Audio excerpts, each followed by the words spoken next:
الاساتذه قلت رساله للسي راه قلتو البارح.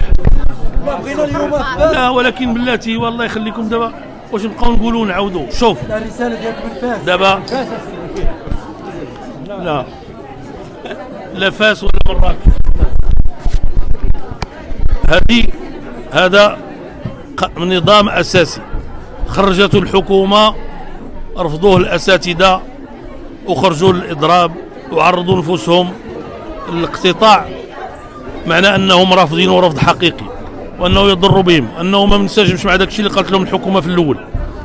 فالان الحل الوحيد السياسي اللي كاين هو السي اخنوش يتفق مع السي منوسه ويسحبوا هذاك يسحبوه رسميا، لانه التجميد ما كاينش في القانون، خصهم يسحبوه رسميا.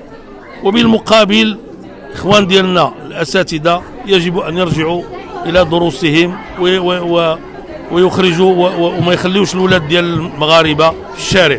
انتهى الكلام.